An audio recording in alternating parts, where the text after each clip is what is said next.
This bride-to-be spent $31,000 on a wedding to the man of her dreams, only for him to stand her up. Picture spending months organizing your perfect wedding day, only to arrive at the venue to find that the groom is missing. The level of heartbreak and embarrassment is hard to imagine, of course, but one woman from California says she knows exactly what it feels like. Yes, just a few years ago, Dee Diamond was engaged to be married to a man called Danny. The couple had, in fact, only been together for a few months when they decided to get hitched. Then, about a year into their relationship, they were all set for the upcoming wedding. Indeed, the venue was booked, the foods and drink were ordered, and the DJ was confirmed. The bride-to-be had even found the perfect dress, and the wedding cake was having the final bits of icing applied. And Dee said that on the morning of the wedding, she got a phone call from her fiancé who said, "I love you." The next time the couple would see each other, Dee thought, would be at the altar. There were, after all, just a few hours to go until they would tie the knot. Dee spent what she apparently thought would be her last morning of unmarried life at her parents' house. And then it was time to head to the venue. The room was already filled with wedding guests, who were waiting to watch Dee and Danny get hitched. But Dee was still with her bridesmaids, hidden from view. Her mom's best friend then vanished for a few minutes before returning to tell Dee some heart-stopping news. The bride said she could naturally tell that something was up, but she never expected to hear that her husband-to-be was nowhere to be found. The friend not only told Dee that Danny hadn't arrived, but also that his groomsmen weren't there. And on closer inspection of the guests, it became clear that none of Danny's family and friends had turned up for the wedding either. Speaking on Dr. Phil in April 2011, Dee said that she'd been shocked, panicked, and scared when it dawned on her what happened. Dee simply couldn't understand how the same guy who had called her that morning had gone and stood her up. After all, the couple had invited a total of 200 people to share their special day, and they spent a huge amount of money on the wedding in advance. In fact, Dr. Phil estimated that more than $31,000 had been spent on the wedding. That never happened.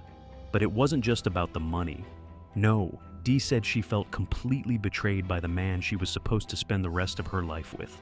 And to make matters worse, it seemed as though it might have been a premeditated decision to stand up his fiancée at the altar.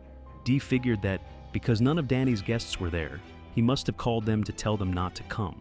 Yet, according to Dee, he never told his fiancée that the wedding was off. Instead, she faced the embarrassment of being a jilted bride.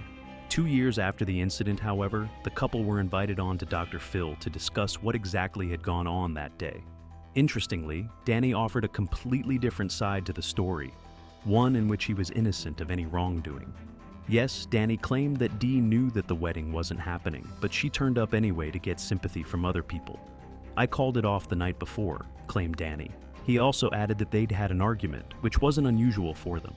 Dee's ex-fiancée further explained to Dr. Phil how in the first 3 months of their relationship, things were great, and he could have imagined spending his whole life with Dee.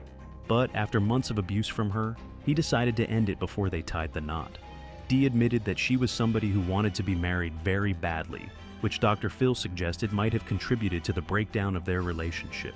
When asked if he felt railroaded into marriage, Danny replied saying, "Yes, I was, definitely." The jilted bride went on to tell Dr. Phil that she felt a lot of pressure during the relationship. "Oh, I'm in my mid-30s. I need to be married," she recalled, thinking to herself. But unfortunately, Danny turned out not to be the one. The former couple have found themselves in an acrimonious financial battle ever since the wedding failed. When Dee was asked what she wanted from her ex, she bluntly said, "Money." She hopes that plenty of it is coming her way to compensate for what happened to her. In fact, Dee and her father have sued the runaway groom for more than $50,000. But they haven't seen any of the money quite yet. If he ever gets another job, he's going to have a brick put on his paycheck. He's going to be living under a bridge, Dee's father threatened. "I also have punitive damages, so he can't even get out of it with bankruptcy." The punitive damages are for malice, the protective father continued. However, Danny still maintains that he didn't do anything wrong by ending the relationship at the last minute. The outcome of the financial dispute remains to be seen, but one thing seems clear. Dee and Danny's relationship was destined for failure, so even if Dee was jilted at the altar unexpectedly, it's safe to say that both of them had a lucky escape.